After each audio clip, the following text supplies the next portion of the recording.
Days, and we are day 19 of the quarter horse season. I'm Jennifer Morrison, and I'm joined today by Doug McPherson. Nick is away in Europe, and hopefully he's a little drier than we are, Doug.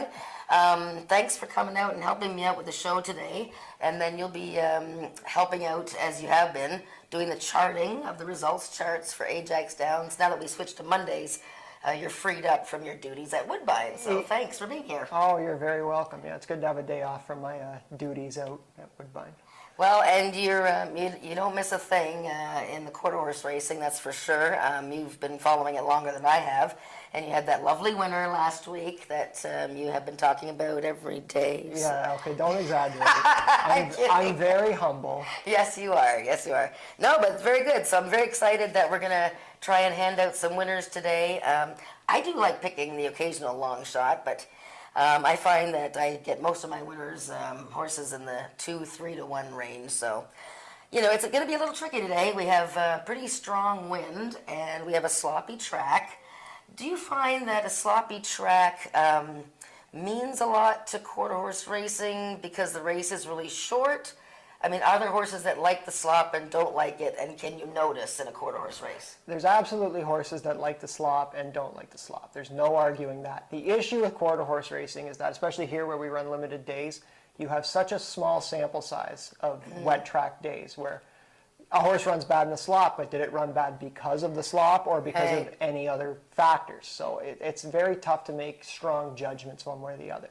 Yeah, that makes a lot of sense. So, well, use the stats in the program, the off-track stats, or look at the running lines and see how the horse did in the slop. At least you can start there. And if the horse ran 3 or 4 times in the slop, we have had a couple of sloppy track days this year, and like in the first race, we'll be talking about the fighting duck who seems to enjoy the wet track because he's a duck. Yeah, it just makes perfect sense. That's right. It goes hand in hand. That's right. So, and on track today, I'm going to be doing some giveaways, so hopefully come on out. Hopefully it stops raining very shortly if it hasn't already, and we're going to do some giveaways and trivia and fun stuff, and Doug's going to give all the winners. So let's start with race 1, and we have a scratch in this race, so we're down to a 4-horse field to start the day.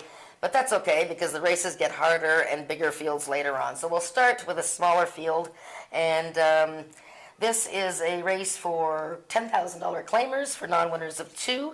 I had picked the 2-horse Kazuman. Now he is scratched. So I have ended up on the 4-horse J.K. Doc Carter. So there's 2 horses trained by Jason Pascoe in here. I wanted to throw out a little statistic here with the Jason Pascoe horses returning off of 1 week. He has 5 wins from 19 previous starters returning in 1 week. That's 26%. So J.K. Doc Carter I landed on. Doug, what do you think about the first race? Well, I agree that it looks like a showdown between the Pascoes, but I went the other way with SW Hail to the King, coming off 2 very good races behind Make Me Bodacious, who is running later today in a 90-speed index race. Just a very classy horse who's in very good form this season. Yeah, I mean, I think we agree the 2 Pascoes there. But as I had mentioned before, the fighting duck, boy, he loved the slop. The last time he raced on it, he won his maiden. It wasn't a very great field, but he won easily. And you were telling me that trainer Don Evans had a nice winner at Fort Erie yesterday, a horse by the name of Some Kind of Fast, which is kind of interesting. Some Kind of Fast sounds like a name of a horse that should be running here. Helen Vanek, Hurricane Helen Vanek, used to ride here, rode that winner for Don Evans yesterday. So the Evans barn is doing well. Yeah, I'm hopefully looking for continued success today. All right, so let's go to race 2. This is the start of our pick 5, and it was there was a big carryover last Sunday, and somebody won it. You have to be the only ticket to win the whole thing, so make sure you use some long shots in there. But first leg of the pick 5, and we also have a pick 3 starting here. This is a maiden race for Ontario-bred maidens. And, well, Doug, you go first. Tell me who you picked in this race. I landed with the outside horse, number 6, Miss Mexican Mouse, who's run 2 good races along the rail against reasonable quality foe, I think. Last time, Grand Larceny, Cool Country Star. That was a good enough group of Ontario-bred maidens. I'm not sure this horse is a horse that has a problem with the rail, but we're getting off of it. It could be a source of improvement. Shortening up in distance, this horse does break very well from what we've seen so far, so a logical horse to land on here. Yeah, I agree. I agree with all that. I picked Ms. Mexican Mouse as well. She's just a little bitty thing, and I know that Bob Broadstock has told me that it's been taking some time to get her to the races, and she's just really showing a lot of interest in being a racehorse, so she's fun to watch. I also like The Last Fly. I picked him for second. He was quite bad in the gate last time, so I just throw that race out. I like the way he raced before that. He's never run on a wet track, but I think The Last Fly is a horse you can consider in the exotics. Who'd you pick for second? Same horse? I also went with The Last Fly. This is an interesting race because none of these horses have run on a wet track. This is an unknown for every single one of these horses. They're all fairly young and inexperienced, so we're going into the great unknown here. Yeah, okay. First leg of the pick five, so remember, if you want to be the only person that takes down the pick five, you got to start sprinkling those long shots in there. So then we have the first of two pick fours is going to start in the third race, and this is an allowance event for Ontario breds which have not won two races. We have a scratch of the two-horse Hanover Hill Prince, and let's see, who did I land on here? Oh, I landed on. I'm not going to tell you. I'm going to show her last race because we're going to show a little replay here of the six-horse One Special Domino, and I think you like this horse too, Doug, because I think you picked her when she came off the long layoff. This is the Eric Lettinen filly, the homebred. This race is a 400-yard race that we're running today. Here she is in post position 4. It's a small field, but a pretty good field, another allowance race, only the second race of her season. So let's watch her here. I thought that she broke a little bit slowly, but I love the way she closed. Probably see a little bit more when we see the pan shot, but I think the distance is just going to be dreamy for this filly. Third start off the layoff is one of my favorite angles for thoroughbreds or quarter horses, you name it. We'll just watch the pan shot here. Tony Phillips back to rider. Yeah, just, you know what? Wasn't a very sharp start. Just a little bit of a hesitation there. Panther Cool, he's pretty tough when he's on the lead there. But this filly, boy, she's rounding into form. Now, she came off the layoff and ran in the slop and sort of melted a bit there, so I guess that's a question. What do you think, Doug? Yeah, I really like this horse. The big concern is her first start off the layoff was very flat, and I don't know if was she not ready, did she need to shake off the rust, or was that the sloppy track on that day? Yes. It's tough to say, but as a 2-year-old, she was very, very nice. She ran third in the Alex Peacock Memorial Futurity behind Denali, Telleroff, and Hickerson, who are both high-level horses to this day. They've continued their success over the couple seasons that have passed. So if she breaks sharp and the slop is not an issue, I imagine she'll be the one to beat here. Yeah, and coming out of that same race that we're watching here from the rail all the way is Won't Back Down, who has the rail again for the third consecutive race here. Won't Back Down, trained by Angel Carter. She's been a consistently good horse this year, and she won the slop and beat Bending Over, who's also in this race. And I find it fascinating that Isa Really Quick is running back in a week after winning his maiden last weekend in the slop. You know, sometimes these horses that win their maiden, my confidence is up. Maybe I'll just win again. Yeah, there's nothing that helps a horse learn how to win than winning. And that was a good group to do it against. It wasn't much of a challenge. It wasn't a very easy group, so that will really help the horse. Yeah. Good. Okay. Well, that's our third race. We're going to move to the fourth race now, and we were talking about Panther Cool, and we just saw him win his last race. And he is, I think, one of the contenders in here, 3-1. I can't remember who I picked here. I think I picked... Well, you tell me who you picked. So I picked a horse that I've been high on since it started last year, the 2-horse You're Not the Boss of Me, who was a very impressive winner on debut, and then, hasn't been as impressive since then, but has been consistently a consistent good performer. Last time out, he was beaten in nose by a horse called Steel Patriot, who's a Bob Broadstock trainee, who's a real big horse that really rounds into form later in the season. He gets really live when we get into late August. So getting beat by that horse at this time of year, I think it's a positive race. So we'll see if we can get the job done today without that foe involved. Okay, so yeah, I have Duncan Lake, and I remember now that I picked her because I like the way that she closed so well last time. I remember Tony Phillips telling me that when she won in July at 13-1, he was excited because she'd drawn the 8 post that day. And after she won, then she drew the rail, and she was 12-1, and she showed speed and faded against Silky Senator. And then last time she had the 5-hole. So today she's in the 3-hole. First time on a wet track, so it's a little bit dicey there. I do like your 2-horse, You're Not the Boss of Me, and I like Panther Cool. So I think we're all sort of in the inside with our selections there. Yeah, it's a competitive race. The other thing to note about Duncan Lake is when she won before that, when she broke her maiden last year, it was a 5-horse field where she drew the 5-hole. She really doesn't seem to be like in and amongst horses. Mm-hmm. So if you get a situation where Isa Dexter breaks away from Duncan Lake could be live. But if they keep straight and they're head and head, it might not work out as well for Duncan Lake. See, this is why I say that we should have betting after the gates open. That's tough with a 17-second race. Okay. All right. Well, we're going to take a break, a 30-second break, and then we're going to come back with the last half of the card. So get your pencils ready. Thank you. I'm going to lose my voice. Discover the true Very meaning good, of Doug. You got all the quarter information. horsepower. It's been a long time since I Feel did. the excitement, the power, and the thrill of quarter horse racing live at Ajax Downs. Watch the world's fastest horses soar to the finish line. Enjoy off-track betting in their state-of-the-art simulcast Yeah, we were talking with about that thoroughbred and yesterday. He standardbred said, racing from he across doesn't Canada. Oh, Take really? in all the I action said I from their don't. well-appointed VIP room. It's fun and excitement for the whole family at Ajax Downs. For race dates, news, and more, visit ajaxdowns.com.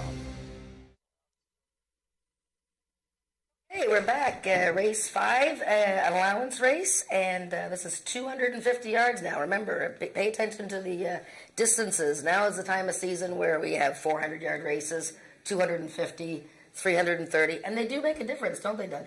Oh yeah, they absolutely can for for certain horses. I think most horses, if they break and they get their momentum, they will go most distances. But there are absolutely specialists that get going later or can't extend their speed. Yeah, no, for sure. So this race here, I'm going to show a replay here. It's not the horse that I picked, but I do like playing this horse today in the exotics, say the Superfecta and the Exactor trifecta. We're going to show the last race of Fast Streakin' Nick, the 6-horse. He had the rail this day, and he turns, I think you can almost see it there. He's got his head turned. The gate opened and he had turned his head. And, well, he wasn't really paying attention. Somebody else wasn't paying attention too. I forget who that was. When we'll see the pan here. But, you know, this horse is always in the mix. You know, I know Nick likes Fast Streakin' Nick, but I like the way he's been running this year. You know, he was a close second to Silky Senator 3 starts ago with a 96 speed index. Then he raced against Island Vodka. I mean, he's been running against these Pasco Rockets. And he's just a wonderful horse. And always seems to get a piece. But like I said, this race here, he turned his head just as the gates opened. See if we can see it one more time. But right when the gates opened, he turned his head the other way. So now he's on the outside. And, yeah, I mean, I think he's a reasonably good horse for the exotics. I did end up picking another Pasco Rocket that he has to get past, and that's the 4 AJ Chicken 15, who broke through for her first win of the season on August 19th. She was 35 cents on the dollar that day, boy oh boy, and she came charging to win it. So the Pasco horse is the horse to beat, but why not Fast Streakin' Nick for a piece? Yeah, I had gotten high on Fast Streakin' Nick for a couple starts, but I have been happy with the way he's broken his last couple. Like last time he broke slowly with his head cocked to the side, and the start before that he broke inwards too. He does have the speed for 250 if he breaks good, but that seems to be a big if with his recent form. Yeah. But I'm high on AJ Chicken 15 here. That we had been talking about, you know, a bit of a seconditis type, but I never really bought into that theory. She just hooked a bunch of very good horses like Dragon Wagon fishing for a Corona. Yep. You know, she's extremely well bred. She's got a lot of speed. You know, if she breaks good, it doesn't matter if we're going 250, 330. She's a live horse. It's as simple as that. And, you know, again, it's hard to say. She ran in the mud at Remington a year ago, March. But that was her first start of her life. So who the heck knows whether she, just trailed because it was the first start of her life. And then the only other wet track race was the heavy track for the Futurity last year, and she just got beat to head to be Ivory. Yeah, so and although probably handles it. Yeah, that track wasn't wet so much as it was very deep that Right. day. But she ran a very good race behind, obviously, the best 2-year-old we had last year. So, it's tough to fault her. I noticed that we both picked the 3-horse second, Trey Fortune, and he was a vet scratch August 12th. And, Nick usually makes fun of me, but vet scratch doesn't mean anything. But, I find sometimes, I guess it's like any other sort of approach that you take. Being a vet scratch, what did that mean? Did he have a fever? Did he just have a minor boo-boo? But I think if he's on the form, look at his numbers, 94, 96, 92. This is a nice horse. Yeah, he's fast. He's fast. He runs good races against good horses. I don't know what the situation behind the vet scratch was. I don't want to speculate. But on his best day, he's a fast horse. Yeah, and good season that Tom Dunlop and Corey Spataro combining. They have a lot of winners. Makes me Okay, so we're going to do race 6 now. This is the start of the second pick 4, and I had written about this, I think, in an earlier press release about today's racing. Very competitive pick 4 here. Now, I think a lot of people might be leaning to keying a horse in this race, maybe. I know at my first glance I thought, boy, Silky Senator, she can't lose this race. 98, 101 speed index. She's already beaten Iconic Shift and Kona Corona. Or Corona's Chrome and Kona Corona. Okay, I'll be getting those two mixed up. But you've made a case for the race being a little bit more wide open than that, haven't you, Doug? Yeah, I do not want to sound like I'm trying to fault the form of Silky Senator at all. I didn't exclude her from my top 3 because I think she's not going to win this race. I just think you can make a case for literally every single horse in this race. And if I'm going to do that, why am I going to put a horse that's going to likely be, like you said earlier, 3 to 5 in my top 3? When there is a realistic chance she might get beat here. So I like Iconic Shift. He didn't break good in the last start behind One Famous Glass, but his form before that is very good. Second behind Silky Senator, just getting out finished that day, but we're shortening up a little bit in distance from that race. Very good second behind Corona's Chrome in the starter allowance on June 17th. This is a good horse. He breaks good a lot of the times, and when he does, he runs good races. Last time's it's an exception to the rule. We'll see if he can flip it around. But like I said, we can talk about every single horse in this race and talk about why they're good enough to win. Yeah. No, it's true. Even Swinging Bear is having a great season. Second, beaten half a length by One Famous Glass last time. And he likes the wet track. I don't know how good he is against these types, but, he ran against them once. Kona Corona, he's 4 for 4 this year, for heaven's sakes. And now, again, it's obviously much easier. But, yeah, I think it's more wide open than I originally thought. And, if you want to play a nice 20-cent pick 4 and spread them a bit, then why not take a chance and try and beat the big favorite? Yeah. Race 7 is for 3-year-olds and up, an average speed index of 90 and under. And I went back to the horse that I picked earlier this year a couple times. He won on the rail, in the slop, the flash drive, and our visiting rider, the young fellow from Serapio Figueroa is riding the flash drive, as Tony Phillips is riding Later Tater. Who do you like in this race? So I went with the in-form horse, number 3, Make Me Bodacious. We touched on her a bit earlier today. She's gotten very sharp at this point, and she gets sharp in the fall before. She's done this before. She's going for her 3rd win in a row. She beat Selective Memory, who's in race 6 today, and SW Hail to the King, who's in race 1. So we have some reference. We can see as the day goes on if that race proves to be a good race. But her form is great. She's run 2 races in a row at this level. We'll see if she can do it again. Yeah, that's another contentious race. We're going to go quickly through the last 2 because apparently I've been talking too much, and we have 8 minutes to post. I went with Arctic Fame in the 8th race. I think, the guy won 7 races last year. He's 0 for 4 this year. Can he get back on form, Doug? Why not? He's running against a lot easier. There's no Carneros, there's no Feisty Icon, there's no One Cool Wave. If this horse is going to return to the winner's circle, if this horse hasn't lost the step that we might be concerned about, this will be the race he shows it in. And 5 wins and 7 starts on a wet track. And the toughest race of the day, unfortunately, I guess we should have started backward because this is a tough race, but we'll talk about it more as the day goes on. But the final race for 3-year-olds and up. What a great super effective betting race this is. I decided to try one of these Jason Pascoe taking over the training of one of these Hesty Sport runners, the 5, A Rising Miracle. Look he's already won with 2 of these horses. One of them was first-time Lasix. Who do you like, Doug? So I went with a horse that won last week. It's Sweet to Be First for the Carol McIntyre Big Dog Barn. This horse got a reasonable group of maidens going the short distance of 2:20, broke very well from the rail, and was best throughout the race. Even though he didn't win by a huge margin, he was going comfortably throughout, I thought. Yeah. So we're we're going to an 80 speed index as opposed to non-winners of 2, but it looks like a group that he should fit well enough in. Well, there's certainly a lot of horses. Our picks aren't too far off in that race, but we're going to throw it up to Frank because he's going to give us the changes, and we'll see how the track is doing. Hopefully it stopped raining because I'm going outside. Hope to see you on track. Doug, good luck with the charting today, and may the best handicapper have the most winners. Same to you, Jen.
Scheduled to you.